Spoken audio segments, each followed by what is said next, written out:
तो वेलकम है दोस्तों, नमस्कार है आप सभी का। डिजिटल एजुकेशन सेक पेपर 1 की इस वीडियो में हम लोग जानने वाले हैं क्वेश्चन आंसर और पूरा का पूरा ऑब्जेक्टिव इसमें हम लोग सॉल्व करेंगे। ठीक है, मात्र 15 ओनली 15 ऑब्जेक्टिव क्वेश्चन आंसर दे रहा हूँ और इसमें आप एग्जाम में वैसे क्वेश्चन जो कि डायरेक्टली पूछ जाने की संभावना होती है। ठीक है, तो चलिए देखते हैं यहाँ पे क्वेश्चन आंसर, और उससे पहले थोड़ा सा हम लोग जान लेते हैं। पेपर जो है मैं यहाँ पे आपको हिंदी इंग्लिश दोनों में दे रहा हूँ। 15 ऑब्जेक्टिव क्वेश्चन है। ठीक है, पेपर का नाम है सेक। यह पेपर आर्ट्स कॉमर्स साइंस सभी के लिए कंपलसरी है। ठीक है, न्यू एजुकेशन पॉलिसी जो आया 4 साल का ग्रेजुएशन, इसके तहत इसको रखा गया है। ठीक है, अब आप किसी भी यूनिवर्सिटी में पढ़ाई कर रहे हो, all over Jharkhand, all over India या फिर अदर स्टेट के हो, ठीक है, आउट ऑफ झारखंड के हो, सभी के काम में आएगा। बस सब्जेक्ट आपका होना चाहिए डिजिटल एजुकेशन। ठीक है, चलिए देखते हैं। इससे पहले मैंने क्वेश्चन अपलोड कर लिया, उसके बारे में बाद में डिस्कस करेंगे। पहले हम लोग इसके ऊपर डिस्कस करते हैं। हिंदी और इंग्लिश दोनों में जानेंगे। पहले मैं इंग्लिश पढ़ूंगा फिर हिंदी पढ़ूंगा। ठीक है, पहला क्वेश्चन है कि which of the following is a characteristics of digital education. ठीक है, हिंदी में बोलेंगे इनमें से कौन सा एक डिजिटल शिक्षा की विशेषता है। ठीक है, तो डिजिटल शिक्षा की विशेषता है दोस्तों क्या, कि यह डिजिटल प्रौद्योगिकी का उपयोग करता है। ठीक है, डिजिटल प्रौद्योगिकी का उपयोग करता है। इंग्लिश में है कि यूज ऑफ डिजिटल टेक्नोलॉजीज। आगे देख लेते हैं क्वेश्चन नंबर 2, और इसमें पूछा गया है हमारा कि digital education refer to the integration of technology in which area. ठीक है, यानी कि हिंदी में बोलेंगे कि डिजिटल शिक्षा किस क्षेत्र में प्रौद्योगिकी के एकीकरण को संदर्भित करती है। ठीक है, तो देखिए यहाँ पे तो राइट आंसर होना चाहिए कि स्वास्थ्य देखभाल, विनिर्माण, शिक्षा, कृषि, इन सभी का होना चाहिए। ठीक है, अगर कहीं पे किसी भी प्रश्न में अगर आपको देख जाए आंसर इस तरह से डी नंबर में कि ऑल ऑफ द एबव या फिर ऑल ऑफ दीज, तो उसे टिक लगाना है। ठीक है, अगर किसी भी प्रश्न में दिख जाए, लेकिन यहाँ पे नहीं है तो हम मारेंगे शिक्षा। ठीक है, शिक्षा को मारेंगे। आगे देख लेते हैं next question number 3।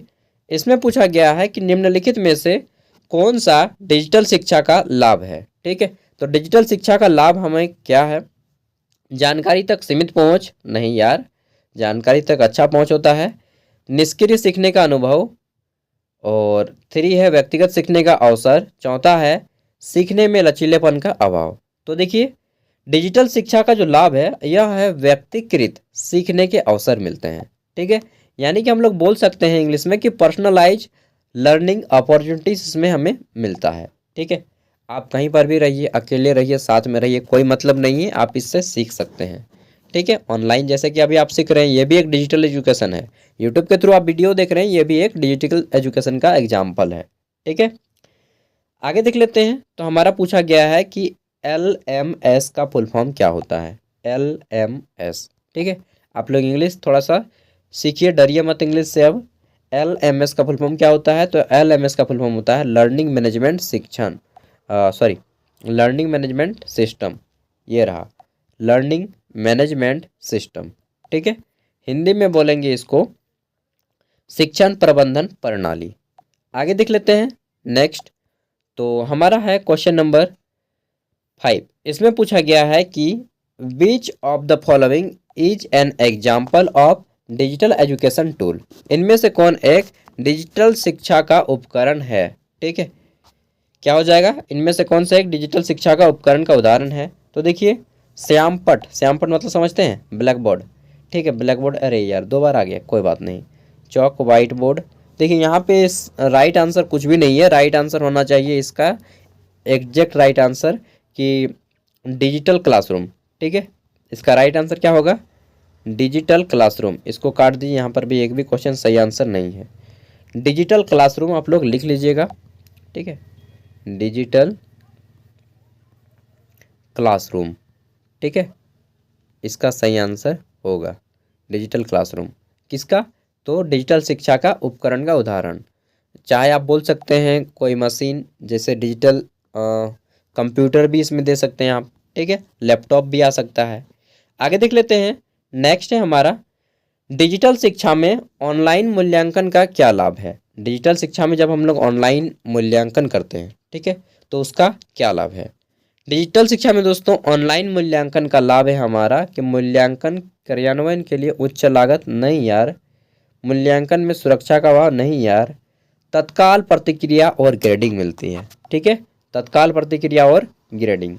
6 number English में है कि what is the benefit of online assessments in digital education, ठीक है, तो इसका राइट आंसर क्या हो जाएगा कि इमीडिएटली फीडबैक एंड ग्रेडिंग, ठीक है। आगे देख लेते हैं क्वेश्चन नंबर 7। मैं एक काम करता हूँ, हिंदी में ही पढ़ता हूँ क्योंकि जो ज़्यादा टफ रहेगा उसको मैं इंग्लिश में पढ़ूंगा, ठीक है। 7 नंबर है, निम्नलिखित में से कौन सा डिजिटल शिक्षा का नुकसान है? अब देखिए डिजिटल शिक्षा के बहुत सारे नुकसान हैं। चिड़चिड़ापन, ठीक है, और मान लीजिए आप मोबाइल में पढ़ने गए और पता चला कि आप शॉर्ट्स देख के टाइम बिता दिए तो ये सब नुकसान है। आँख खराब होना ये भी एक नुकसान है। यहाँ पे वैसा अगर कुछ उदाहरण मिल जाए जैसा कि मैंने अभी बोला तो उस पर टिक लगाना है, लेकिन यहाँ पे वैसा आपको एग्जाम्पल नहीं दिया गया है। तो डिजिटल शिक्षा का नुकसान है शिक्षा तक पहुँच में वृद्धि, ये नहीं होगा। शिक्षकों और साथियों के साथ सीमित बातचीत, ये बिल्कुल सही है कि ऑनलाइन जब हम लोग एजुकेशन करते हैं तो हम अपने टीचर के साथ ज़्यादा बातचीत नहीं कर पाते हैं, क्योंकि ऑनलाइन क्लास में एक आदमी नहीं ना है, हजारों आदमी जुड़ा हुआ है। अब मास्टर एक आदमी का रिप्लाई किसे करेगा, ठीक है। फिर भी कोशिश करते हैं कि हर बच्चे का डाउट क्लियर हो। बच्चा नहीं है यार आप लोग, सॉरी, आप लोग भाई दोस्त लोग का डाउट क्लियर हो, ठीक है। तो राइट आंसर हो जाएगा बी नंबर, शिक्षक और साथियों के बीच सीमित बातचीत। अगर आप लोग इंग्लिश में देखना चाहते हैं तो इंग्लिश में होगा विच of the following is a disadvantage of digital education. Disadvantage मतलब होता है कि हानि, और एडवांटेज मतलब होता है लाभ, ठीक है। यहाँ पे DIS लगा दीजिए, डिज, तो ये हो जाएगा हानि, और एडवांटेज मतलब लाभ, ठीक है। तो हानि क्या है? Limited interaction with teachers and pairs, ठीक है। आगे देख लेते हैं नेक्स्ट क्वेश्चन नंबर 8। इसमें पूछा गया है कि डिजिटल शिक्षा में MMOC का फुल फॉर्म क्या होता है, ठीक है। MMOC का फुल फॉर्म क्या होता है? चलिए इसमें इंग्लिश में जाना ही पड़ेगा। MMOC का फुल फॉर्म होता है दोस्तों मॉडर्न ऑनलाइन, नहीं यार ये नहीं होता है, मैसिव ओपन। यहाँ पे देखिए कभी कभी क्या होता है, यहाँ पे लिखा है मैसिव ऑनलाइन ओपन कोर्स, कभी कभी पे लिखेगा मैसिव ओपन पहले आ जाएगा ऑनलाइन बाद में, ठीक है। मैसिव ओपन ऑनलाइन कोर्स लिखा जाएगा कभी कभी, और कभी कभी मैसिव ऑनलाइन ओपन कोर्स, ठीक है। तो ये हो जाएगा 8 नंबर का आंसर। नेक्स्ट है हमारा क्वेश्चन नंबर 9। इसमें पूछा गया है कि निम्नलिखित में से या निम्नलिखित में कौन डिजिटल शिक्षा में समकालीन शिक्षण का एक रूप है, ठीक है। तो समकालीन शिक्षण का एक रूप इनमें से कौन सा है? राइट आंसर हो जाएगा दोस्तों आभासी कक्षाएं, ठीक है। मतलब आप उसका आभास नहीं कर सकते हैं, केवल अनुमान लगाते हैं हम लोग, अनुमान, ठीक है। इंग्लिश में क्या हो जाएगा कि व्हाट डज, सॉरी यार 9 नंबर ना, which of the following is a form of synchronous learning in digital education, ठीक है। साइंक्रोनियस, तो इसका राइट आंसर हो जाएगा हमारा ऑप्शन सी वर्चुअल क्लासरूम, ठीक है, आभासी क्लासरूम। नेक्स्ट हम लोग देख लेते हैं क्वेश्चन नंबर 10, और इसमें पूछा गया है कि डिजिटल शिक्षा में डिजिटल नागरिक की क्या भूमिका है? तो देखिए डिजिटल शिक्षा में डिजिटल नागरिक की भूमिका होती है कक्षा में प्रौद्योगिकी का सीमित उपयोग नहीं, प्रौद्योगिकी की जिम्मेदारी और नैतिक उपयोग, ठीक है। बी नंबर राइट आंसर हो जाएगा। और आगे देख लेते हैं तो हमारा क्वेश्चन नंबर 10 इस टाइप से है कि इंग्लिश में हो जाएगा responsible and ethical use of technologies. आगे देख लेते हैं क्वेश्चन नंबर 11 नंबर। इसमें पूछा गया है कि निम्नलिखित में कौन डिजिटल शिक्षा संसाधन का उदाहरण है, ठीक है। तो डिजिटल शिक्षा संसाधन का उदाहरण कौन सा है? शिक्षण app, on educational app, educational videos, ठीक है। तो यहाँ पे हमारा हो जाएगा educational apps. Which of the following is an example of a digital learning resource? तो राइट आंसर क्या हो जाएगा? एजुकेशनल ऐप्स, एजुकेशनल वीडियोस, ठीक है। आगे देख लेते हैं हमारा क्वेश्चन है 12 नंबर। इसमें पूछा गया है कि डिजिटल शिक्षा में फ्लिप कक्षाओं का क्या महत्व है, ठीक है। डिजिटल शिक्षा में फ्लिप कक्षाओं का क्या महत्व है? तो राइट आंसर हो जाएगा स्व अध्ययन के लिए, यानी कि स्वयं के अध्ययन के लिए पूर्व रिकॉर्डेड किए गए व्याख्यान। जैसे मैं ये वीडियो रिकॉर्ड करके डाल दिया हूँ यूट्यूब पे, अब आप लोग देख रहे हैं, कब देख रहे हैं मुझे मालूम नहीं, हो सकता है 25 में देखें, 26 में देखें, हो सकता है 24 में देखें, कल एग्जाम है आपका, आज ही देख रहे हैं, ठीक है, ऐसा भी हो सकता है। तो ये फ़ायदा है, ठीक है। फ़ायदा क्या है इसका? तो राइट आंसर हो जाएगा हमारा इंग्लिश में option C, pre recorded lecture for self study. आगे देख लेते हैं क्वेश्चन नंबर 13, और इसमें पूछा गया है कि डिजिटल शिक्षा में व्यक्तिगत शिक्षण, ठीक है, का निम्नलिखित में से कौन सा लाभ है? डिजिटल शिक्षा में व्यक्तिगत शिक्षण का कौन सा लाभ है? तो राइट आंसर हो जाएगा हमारा अनुकूलित सीखने के अनुभव, अनुकूलित सीखने के अनुभव, ठीक है। इंग्लिश में देखिए, तो पूछा गया है यहाँ पे कि which of the following is a benefit of personalize learning in digital education, ठीक है। तो personalize learning in digital education, इसका राइट आंसर हो जाएगा कस्टमाइज लर्निंग एक्सपीरियंसेस, ठीक है। आगे देख लेते हैं दोस्तों क्वेश्चन नंबर 14, इसमें पूछा गया है कि डिजिटल शिक्षा में डिजिटल साक्षरता की क्या भूमिका है, ठीक है। तो डिजिटल शिक्षा में डिजिटल साक्षरता की भूमिका है कि सम आलोचनात्मक सोच, समस्या समाधान और कौशल का विकास करती है, ठीक है। इंग्लिश में हम लोग बोलेंगे कि development of critical thinking and problem solving skill. Option B हमारा राइट आंसर हो जाएगा। 15 नंबर क्वेश्चन है हमारा, और अंतिम क्वेश्चन है कि निम्नलिखित में से कौन डिजिटल शिक्षा में अतुल्यकालिक शिक्षण का उदाहरण है, ठीक है, जिसकी तुलना नहीं की जा सकती है? लाइव, वर्चुअल क्लासरूम, फिर बी नंबर है समय की कमी के साथ ऑनलाइन क्विज, और ऑप्शन सी है सौ गति से अध्ययन के लिए पूर्व रिकॉर्डेड किए गए व्याख्यान, ऑप्शन डी है वास्तविक समय इंटरेक्टिव सिमुलेशन। अब देखिए इसका राइट आंसर क्या है, आप लोग कमेंट करके बता दीजिएगा।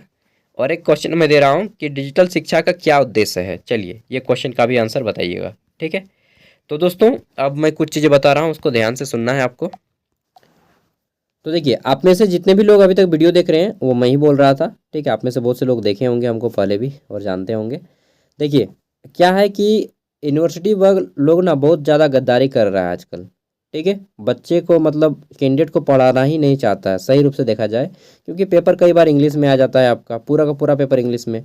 अब जो हिंदी मीडियम से पढ़ के निकला है, जैसे मैं भी हिंदी मीडियम से पढ़ कर निकला था, जब भी मैं ग्रेजुएशन में था उस टाइम पे मुझे उतना इंग्लिश नहीं आता था, यहाँ तक कि इंग्लिश रीडिंग भी अच्छा से नहीं आता था, ठीक है, क्योंकि मैं अपना रीजनल लैंग्वेज लेके पढ़ा था। अब ऐसे में क्या है दोस्तों, अगर आपका पेपर पूरा का पूरा इंग्लिश में आ जाए, ठीक है, तो क्या करना है, अगर पूरा का पेपर इंग्लिश में आ जाए, पेपर दो फॉर्म में होगा, सब्जेक्टिव या ऑब्जेक्टिव, तो पेपर आपका सब्जेक्टिव फॉर्म में ही आएगा इसमें, ठीक है। अगर ऑब्जेक्टिव आ जाता है और सभी क्वेश्चन इंग्लिश में, तब तो फिर क्या बोलूँ, 50 क्वेश्चन तो उन लोग भी हिंदी नहीं ट्रांसलेट कर पाएगा। लेकिन अगर आपका पेपर सब्जेक्टिव में आता है और 2 या 3 पेज का पेपर रहता है, ठीक है, जो कि जनरली आपका सब्जेक्टिव में ही आता है, तो आप अपने मास्टर से बोलिएगा कि सर जी प्लीज़ हाथ जोड़ते हैं यार, ये जितना भी क्वेश्चन आया है इसका हिंदी करके बोर्ड में लिख दीजिए, और इसका आंसर आप लोग हिंदी में लिख सकते हैं, ठीक है दोस्तों।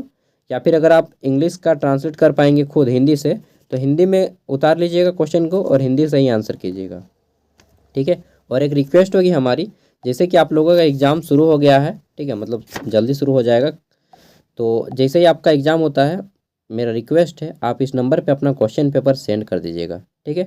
89 86 60 75 41, इस नंबर को नोट कर ले, यह नंबर आपके बहुत काम में आएगा, ठीक है। इसके साथ ही अगर आपका कोई इंपॉर्टेंट क्वेश्चन हो परीक्षा से जुड़ा हुआ या फिर एग्ज़ाम से जुड़ा हुआ, ठीक है, तो आप हमें पूछ भी सकते हैं, इसका आंसर भी हम कर देंगे, ठीक है, लेकिन केवल इंपॉर्टेंट क्वेश्चन जो आपको वाकई में पूछने हैं, ठीक है। तो एक दोस्त की तरह आप हमसे बात कर सकते हैं, और एग्ज़ाम हो तो एग्ज़ाम के बाद आप अपना क्वेश्चन पेपर एक अच्छे नागरिक की तरह दोस्तों सेंड कर दीजिएगा, ठीक है दोस्तों। तो आप लोग साथ दीजिएगा तो हम भी आप लोगों के साथ मदद कर पाएंगे। इससे क्या होता है कि आने वाले जितना भी बच्चा होगा, जैसे आप लोग का एग्ज़ाम हो गया, उसके नेक्स्ट डे पे 2-3 दिन बाद जो एग्ज़ाम होगा, उन लोगों का बहुत बड़ा हेल्प हो जाएगा, ठीक है। तो इसलिए बोलता हूँ क्वेश्चन पेपर सेंड कर दीजिएगा, बाकी आपकी मर्ज़ी यार, लेकिन आप में से कुछ ज़रूर सेंड करेंगे, मुझे मालूम है। थैंक यू, बाय, मिलते हैं नेक्स्ट वीडियो में। और हाँ, इसका PDF वीडियो का डिस्क्रिप्शन में है, फ्री में आप लोग डाउनलोड करके पढ़ सकते हैं, जितना टाइम है पढ़िए। इसके साथ ही मैं वीडियो का डिस्क्रिप्शन में प्रीवियस ईयर क्वेश्चन पेपर दे रहा हूँ, ठीक है, जो कि पूछे गए थे पिछले वर्ष, उसको भी सॉल्व कीजिए। इंपॉर्टेंट क्वेश्चन है, नोट्स है, सब अवेलेबल है, पूरा आपका पूरा प्ले लिस्ट ही दे दूंगा। ठीक है, thank you, bye, best of luck दोस्तों। अच्छे से एग्जाम लिखिए यार, जो भी हो। ठीक है, पैसा लगता है भाई।